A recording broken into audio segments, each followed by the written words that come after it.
lagi sakit, apapun nama sakitnya, apapun nama penyakitnya, seringan ataupun separah apapun, kita nggak punya duit, betul-betul nggak punya duit. Bukan nggak punya duit di mulut, tapi kita punya investasi, kita punya tanah, kita masih punya tabungan. Ini benar-benar nggak punya duit. Yang kita pegang, yang kita punya hanya yang kita pegang ini saja. Rumah juga nggak punya, kita hanya ngontrak. Saudara yang bisa diandalkan juga nggak punya. Kita juga nggak suka sama hutang. Juga orang-orang yang kita kenal, kok tuh harus berhutang juga nggak sama seperti kita, nggak bisa diandalkan juga. Terus gimana dong? Sembuh itu gak butuh duit. Sungguh, sembuh itu sama sekali tidak ada hubungannya sama duit. Yang kita butuhkan pertama adalah Allah. Kita sakit misalnya di usia kita 40, ya Allah, subhanallah. Untuk yang kemarinnya sebelumnya kita sehat. Kita sakit di usia kita 35 sama. Yang kita butuhkan adalah bersyukur kepada Allah. Ya Allah, alhamdulillah baru sakit. Ya Allah, alhamdulillah sakitnya ini sakit yang membuat kita menghentikan kita dari keburukan. Ada banyak hal yang harus aku pertimbangkan. Ini adalah karena kelalaianku, maka aku harus memperbaiki. Banyak hal yang harus ku pertimbangkan, yang mana yang harus ku perbaiki. Mulai ku cari-cari yang mana yang harus diperbaiki. Yang kita butuhkan adalah ikhlas. Oh iya, sakit itu adalah akibat dari perbuatan kita sendiri, karena Allah itu adil. Maka ini adalah yang terbaik dari Allah.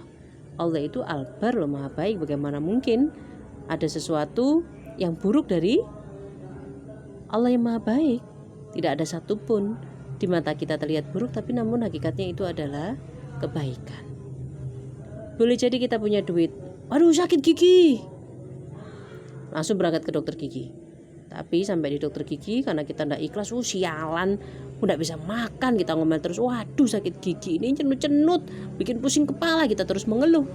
Sampai di dokter gigi, wah dokter ini, masa dok tidak bisa langsung ini ditambal, langsung ini dikasih apa guys supaya tidak cenut-cenut? Tidak bisa bapak, tidak bisa ibu, ini harus perawatan akar dulu, karena ini sudah begini-begini. Bapak minum dulu obat ini, ibu minum dulu obat ini, kemudian rongsen dulu, kemudian beberapa hari nanti kalau ini sudah habis atau sudah tidak sakit, tolong kesini. Sialan, ayo kita ke dokter yang lain, cari dokter yang lebih hebat lagi, yang saat itu juga bisa langsung memenuhi apa yang kuinginkan. Menurutku ini harus segera ditambal, tidak perlu perawatan-perawatan. Itu hanya salah satu contoh. Tidak punya keikhlasan, tidak punya kesyukuran, maka tidak punya kesabaran. Benar-benar yang dibutuhkan itu hanya Allah. Sakit gigi, tidak punya duit, giginya sakitnya itu karena bolong, makanya masuk ke lubangnya. Ya Allah, ini gigi aku tidak makan sembarang kalir, aku menjaga makan tapi yosik sakit. Kenapa? Karena kita belum mengenal keikhlasan dalam hidup, sehingga asam lambung terus naik sampai memenuhi rongga mulut kita, akhirnya menggerus gigi kita pelan-pelan. Matur nuwun, giginya cuma lubang sedikit tapi sakitnya masya Allah begitu luar biasanya Allah, begitu maha hebatnya Allah. Cuman karena asam lambung aja bisa melubangi gigi, hanya karena pikiran yang terus sibuk berprasangka buruk kepada Allah, sibuk mempertanyakan kok nasibku nggak berubah sih, aduh kok nasib begini. Oh ya Allah, matur nuwun, sekarang saatnya berhenti mempertanyakan, sekarang saatnya aku memperbaiki diri. Kemudian sakit kepilengnya bisa kita hadapi dengan tenang, kita tidak perlu marah-marah. Sakit lagi, makan sakit lagi, kita kasih garam, kita kasih bawang putih, kita kumuri garam, kita kumuri bawang putih garam, kita kasih kunir garam, kemudian daun sirih, tapi kok ternyata masih sakit juga ya. Besoknya lagi kita kumuri lagi, besoknya lagi kita kumuri lagi, kita nggak punya duit.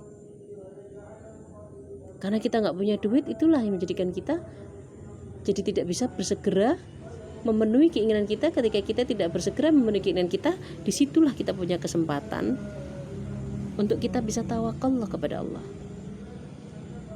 Duit itu seringkali menjadi penghalang antara kita dengan Allah. Duit itu menjadi jalan kita bergelantungan. Kita nggak bisa tawakal, wis bapak nama sonok baju les ayo lewat aja. Duit itu seringkali membuat kita, wah ini nggak steril ini, wah ini menjijikkan, karena kita punya duit, kita punya banyak waktu, kita punya banyak kesempatan, kita bisa memerintah orang lain mendapatkan yang kita inginkan. Itulah sisi baik nggak punya duit, memberi kita kesempatan untuk lebih mampu, dipaksa untuk tawakal kepada Allah. Jadi benar-benar sembuh itu nggak butuh duit, kita hanya butuh Allah.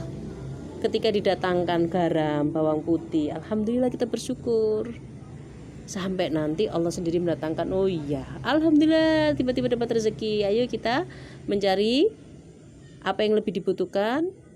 Nanti Allah membukakan jalan juga. Oh, pergilah ke tabib ini, pergilah ke dokter ini. Karena kemarin selama kita sakit, orang lain mungkin melihat, ke sana loh, ke sana. Atau kita sendiri bertanya, dokter gigi yang bagus di mana ya?